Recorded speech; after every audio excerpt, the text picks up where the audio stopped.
ভেন্ডির একঘেয়ে রেসিপি খেতে খেতে যদি তোমরা বোর হয়ে গিয়ে থাকো তাহলে এই রেসিপিটা একবার ট্রাই করে দেখতে পারো। আশা করি তোমাদের সবার খুব ভালো লাগবে। তো প্রথমে ভেন্ডিগুলোকে খুব ভালো করে ধুয়ে কেটে এইরকম আমি যেরকমভাবে কেটেছি ওরকম ভেন্ডিগুলোকে 3 ভাগ করে সুন্দর করে কেটে একটা কড়াই নিয়ে তাতে সাদা তেল গরম করে এরকমভাবে ভেন্ডিগুলোকে হালকা করে ভেজে তুলতে হবে। অবশ্যই তাতে একটু সামান্য নুন দিয়ে দেবে। এরকম নুন দিয়ে ভেন্ডিগুলোকে খুব সুন্দর করে ভেজে একটা পাত্রে তুলে রেখে দেবে।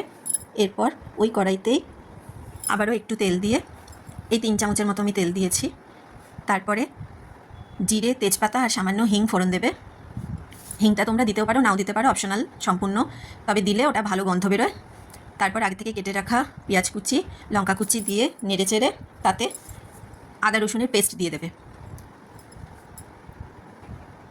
এবার আদা রসুনের পেস্টটা দিয়েও কিছুক্ষণ নাড়াচাড়া করতে হবে যতক্ষণ না কাঁচা গন্ধটা চলে যায়।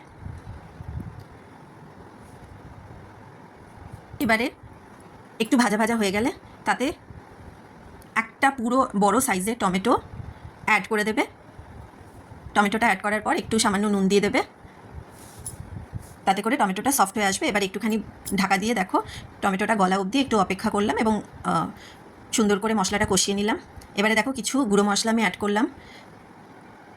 সামান্য নুন দিয়েছি, জিরে গুঁড়ো, ধনে গুঁড়ো, হলুদ গুঁড়ো, লাল লঙ্কার গুঁড়ো, এগুলো সব একসঙ্গে দিয়ে সামান্য একটু জল দিয়ে যাতে করে মশলাটা না পুড়ে যায় একটুখানি চাপা দিয়ে মশলাটা কষিয়ে নিলাম।